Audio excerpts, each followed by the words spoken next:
Albert Einstein اور اسحاق Newton کی ذہانت کے قصے تو آپ سب نے سن رکھے ہوں گے، لیکن ان دونوں سے زیادہ ذہین ایک اور شخص بھی تھا جس کو کوئی نہیں جانتا۔ زیم ٹی وی کی ویڈیوز میں ایک بار پھر سے خوش آمدید۔ آئنسٹائن اور نیوٹن کی عقل مندی اور کارناموں سے تو سب واقف ہیں، لیکن آپ یہ جان کر حیران رہ جائیں گے کہ ایک شخص ایسا بھی ہے جس کا آئی کیو ان دونوں سے بہت زیادہ ہے، مگر وہ گمنام ہے۔ یہ کہانی ایک ایسے شخص کی ہے جو دنیا میں اب تک پیدا ہونے والے سب انسانوں میں سب سے زیادہ ذہین مانا جاتا ہے۔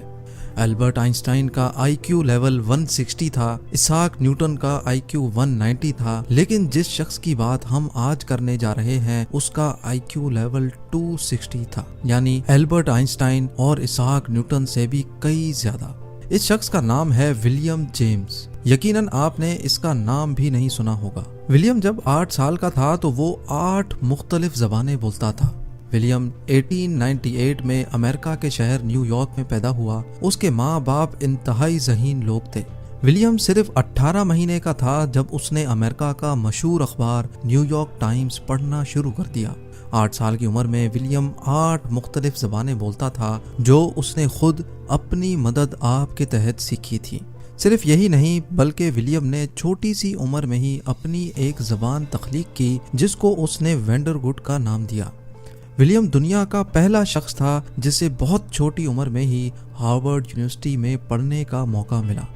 ولیم کو ہارورڈ یونیورسٹی میں 1909 میں 11 سال کی عمر میں پڑھنے کا موقع ملا۔ صرف 1 سال بعد یعنی 1910 میں ولیم اپنے استاد کو میتھس پڑھایا کرتا تھا۔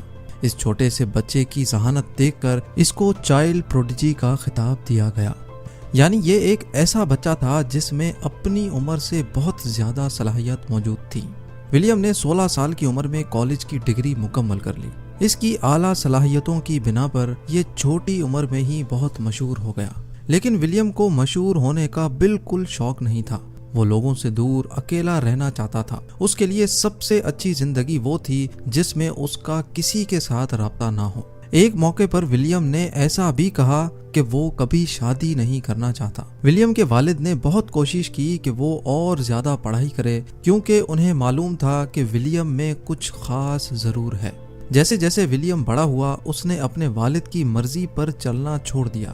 وہ جانتا تھا کہ اگر وہ آگے بڑھے گا تو لوگ اسے اور زیادہ جاننے لگیں گے، یہاں تک کہ اسی وجہ سے اس کی اپنے والد کے ساتھ شدید لڑائی بھی ہو گئی۔ لڑائی اتنی شدید تھی کہ ولیم کے والد کی 1923 میں وفات ہوئی تو وہ ان کے جنازے پر بھی نہیں گیا۔